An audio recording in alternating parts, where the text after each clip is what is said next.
12 वर्ष तक तो कुएं में उल्टा लटक लग कर तप किया। उस दौरान केवल 1.25 मन 50 किलोग्राम अन्न खाया था, जो नाम मात्र था। प्रतिदिन 11-12 ग्राम की औसत आती है। शरीर अस्थिपिंजर बन गया था। शेख फरीद कुछ देर कुएं से बाहर लेटता व बैठता था। एक दिन कौ ने उसे मृत जानकर उसकी आंखें खाने के लिए उसके माथे पर बैठ गए। शेष शरीर पर मांस नहीं था। फरीद बोला, हे कौ, आप मेरी 2 आंखें छोड़कर शरीर का सारा मांस खा लो। मैं परमात्मा देखना चाहता हूँ, इसलिए मेरी आंखें छोड़ दो। जब फरीद बोला तो कौवे उड़ गए। शेख फरीद रस्से से पैर बांधकर प्रतिदिन की तरह कुएं में लटक गया। खुदा कबीर जी एक जिंदा बाबा अलखेज के वेश में कुएं पर आए तथा रस्सा पकड़कर फरीद को कुएं से निकालने लगे। शेख फरीद बोला, भाई आप मुझे ना छेड़, तू अपना काम कर, मैं अपना काम कर रहा हूँ। परमात्मा बोले कि आप क्या कर रहे हो? फरीद बोला कि मैं अल्लाह का दर्शन करने के लिए घोर तप कर रहा हूँ। परमात्मा ने कहा कि मैं ही अल्लाह अकबर हूँ। फरीद बोला, भाई मजाक मत कर, अल्लाह तो वेचून निराकार है, वो मानुष रूप में नहीं आता। परमात्मा ने कहा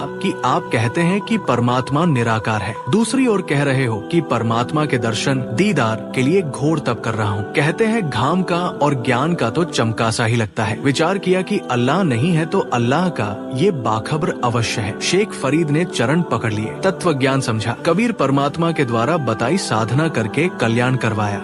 नाजरीन, आपने देखा कि शेख फरीद जी ने खुदा को पाने की चाहत के लिए क्या क्या नहीं किया। उनकी संघर्ष भरी दास्तान दांतों तले उंगली दबाने पर मजबूर कर देती है। जिस अल खिज्र ने शेख फरीद जैसे महापुरुष को खुदाए कबीर जी की इबादत की सच्चे इल्म की जानकारी दी, जिसको करने के बाद आज वो जन्नत-ए बैतूल गए, उसी सच्चे कबीर परवरदिगार की सच्ची इबादत आज के मौजूदा दौर में केवल बाखबर संत रामपाल जी ने बताई, जिसके विषय में पाक कुरान की सूरह फुरकान 25 आयत नंबर 59 में भी कुरान पाक बोलने वाले खुदा ने भी फरमाया है।